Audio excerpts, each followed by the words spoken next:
Hello viewers. Today we shall discuss how these private news channels, they gradually broke the stronghold of Doordarshan and proliferated into the media scenario of India.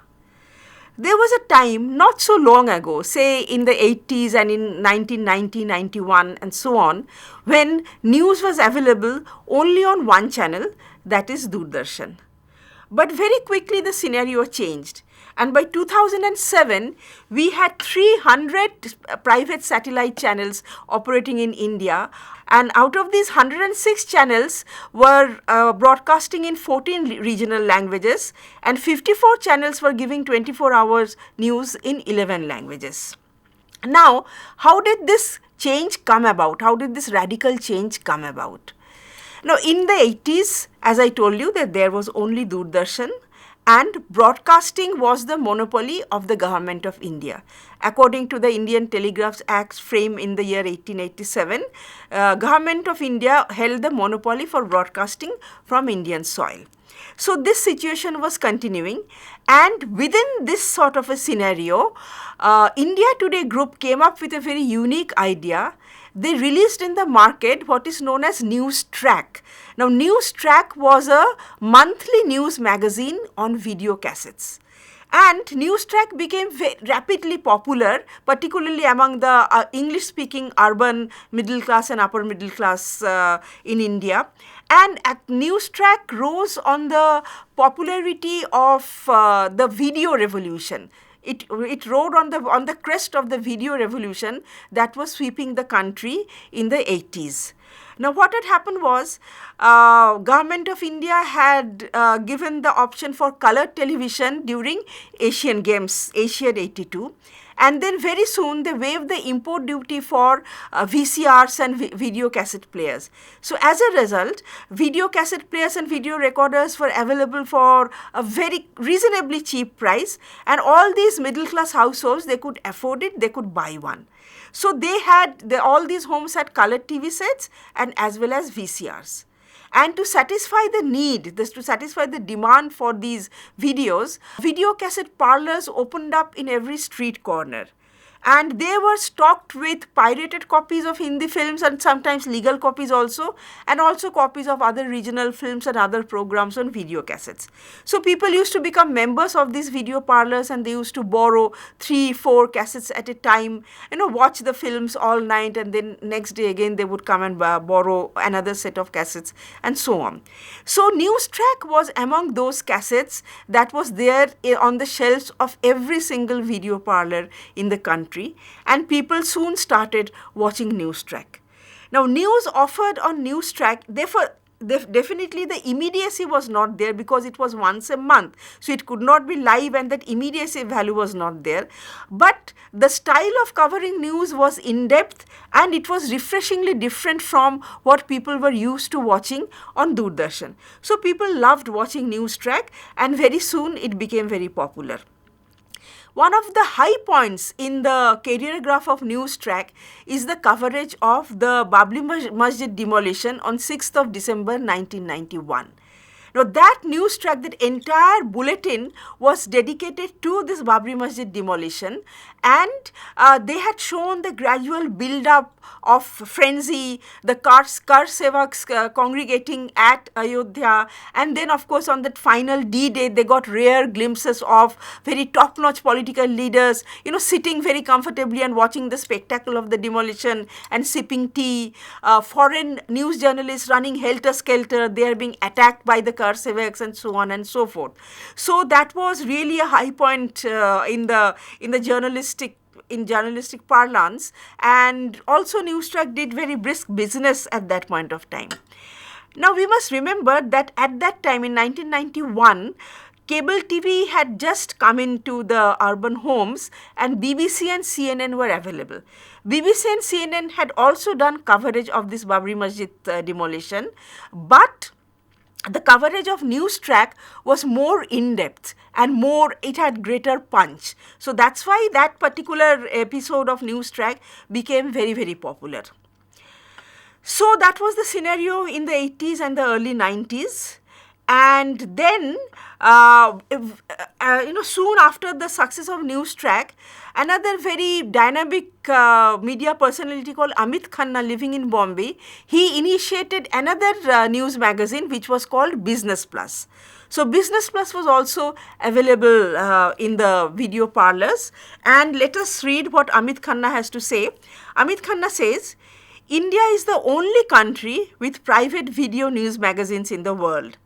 The reason is very simple. All the other countries have alternatives, more than one channel, cable television, pay television, whatever you call it. And the CEO of the India Today group, who had launched Newstrack, Mr. Arun Puri, he, in an interview, he had said, the idea was to find a space between Doordarshan and the censor board and zip through it, catching the viewer's attention with greater freedom. It was a way to beat the system. So this is interesting, and as we proceed forward, we will see that all these private entrepreneurs, they found ways of beating the system, they found ways of going round the monopolistic situation and make their presence felt. Now, Prannoy Roy was one such person. Now, Prannoy Roy was already famous with his World This Week, which was aired on the national network of Doordarshan. Now, when DD Metro started 1994-95, he approached the then Director General of Doordarshan, Mr. Rathikant Basu, and he said that we want to package our own news bulletin, so give us a half an hour slot. Now, Rathikant Basu was a risk taker. He could have easily told Prannoy Roy, no, news is the monopoly of the government, so forget about it.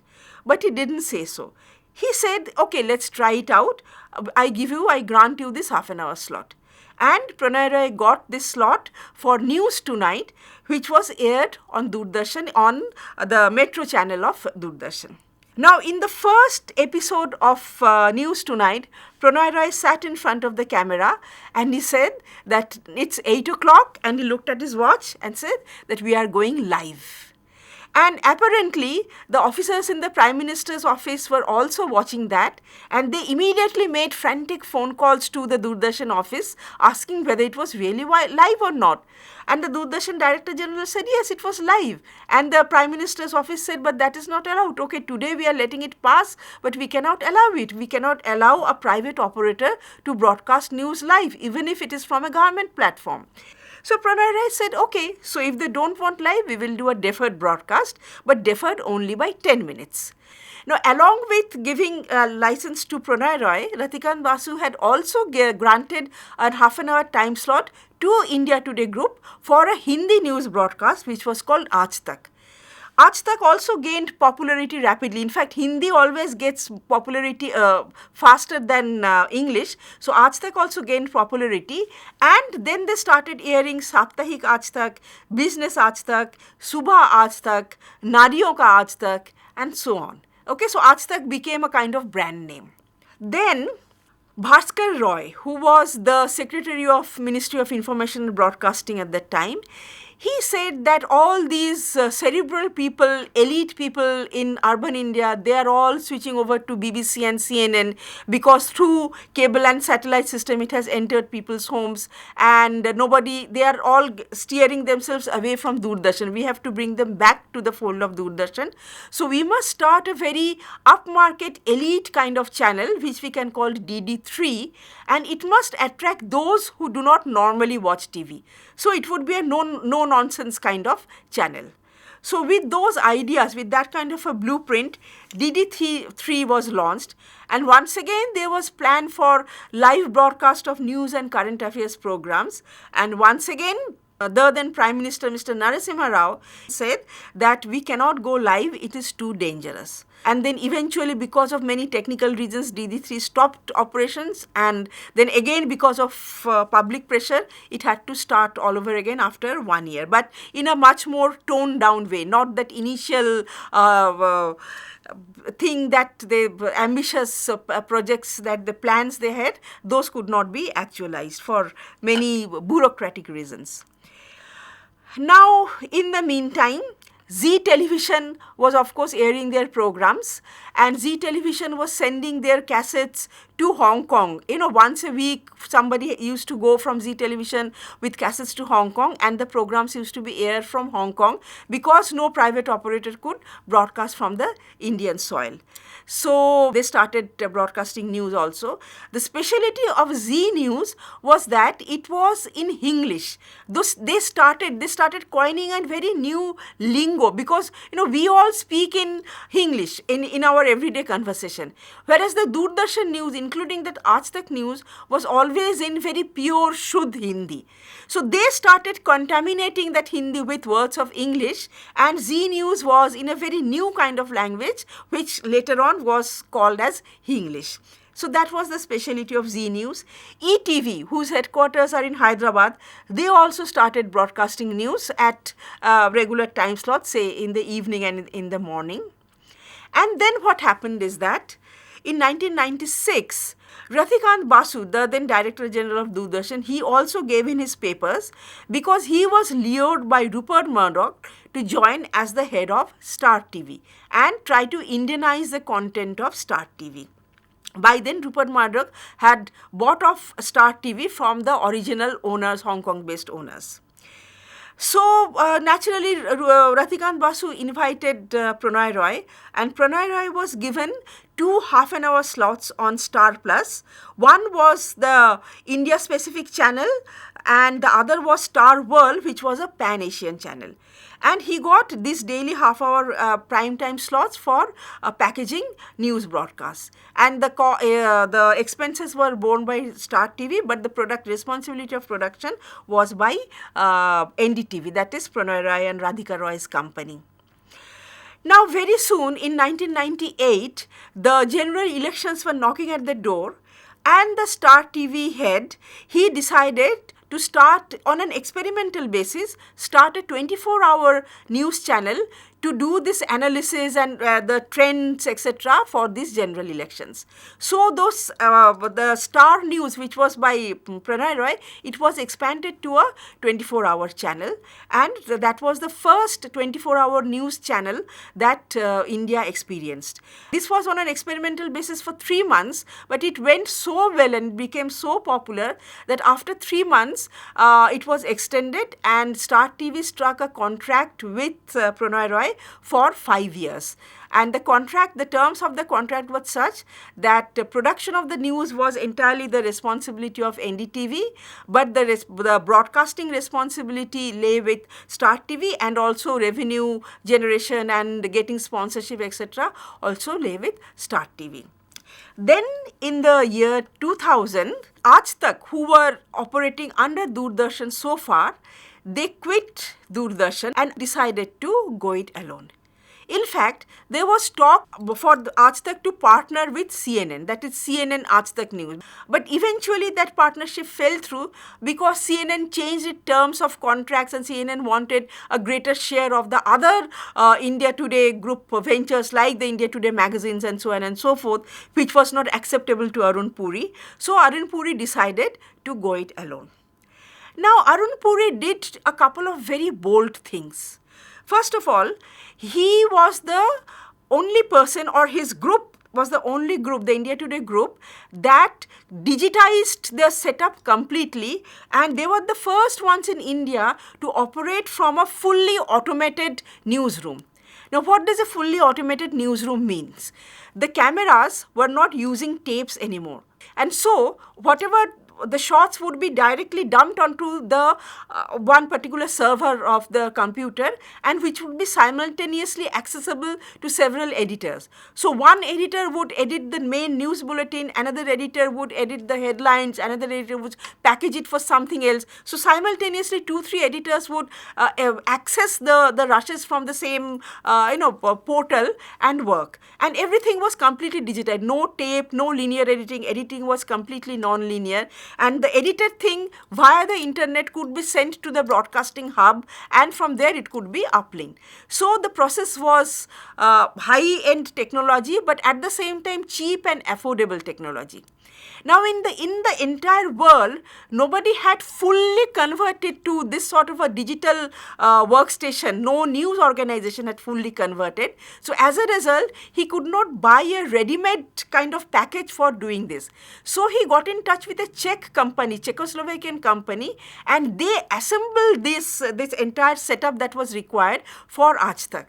So that was really a very big breakthrough, where keeping the costs low, he was using high-end technology and he was delivering fast. And Aaj Tak's tagline or Aaj Tak's mission statement till today is Sabse Tez. Alright, so how did they manage to be Sabse Tez? One was using this digitization, it was really fast. And the second thing, they were the first news agency in India to use OB vans, outside broadcast vans. So just about 1 month after Aaj Tak went on air, this Bhuj earthquake happened on 26 January, I think 2001, the Bhuj earthquake.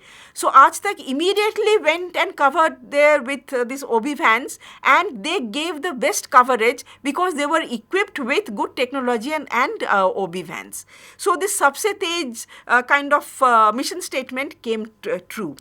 And then Aaj Tak inspired the other news companies like NDTV and Zee News to invest in OB vans. Earlier they did not have OB vans, whether you believe it or not.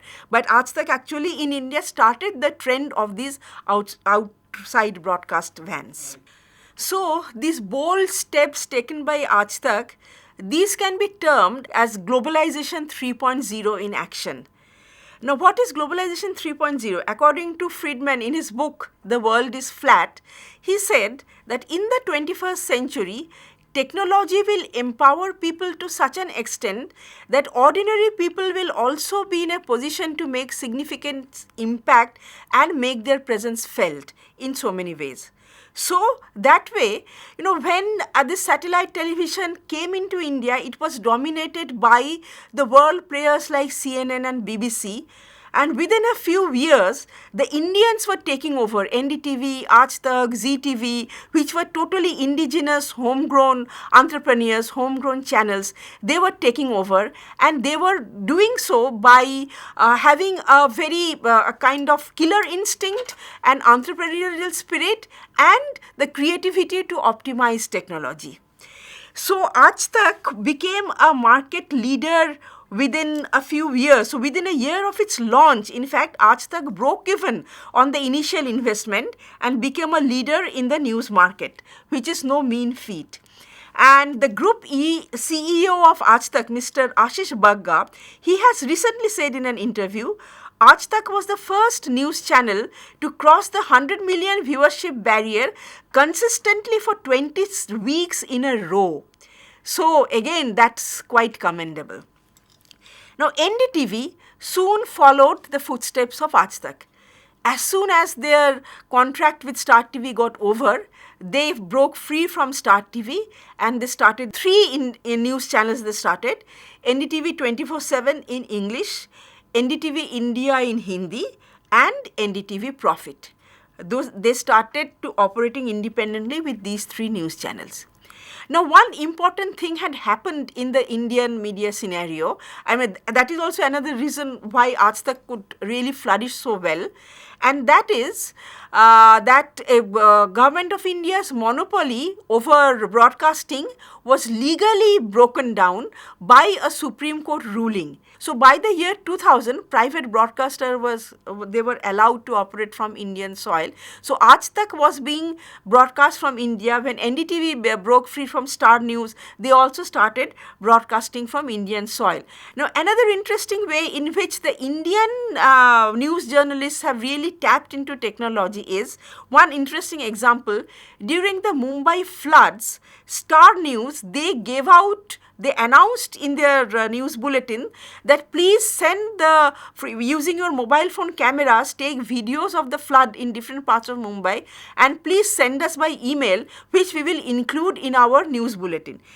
And they actually did, they got 146 video clips emailed from mobile phones from citizens trapped in the floods, and which were part of their news coverage. These are some of the visuals of the Mumbai floods taken over mobile phone. So that was again another very innovative use of technology, and also involving people into the process of news making. So now the people, common people, were no longer just at the receiving end, but they also became news makers in a way. And then CNN, IBN of course started citizen journalist later on, but then that's another story. Another interesting thing happened. Zee TV, whose owner is Subhash Chandra, Zee TV became the first Indian media firm to be listed on Bombay Stock Exchange in 1993. Okay. Now, earlier, all these newspaper barons, say Hindu or Anand Bazar Patrika or Times of India, Indian Express, these still operate as family business. They do not give out shares into they do not sell public shares.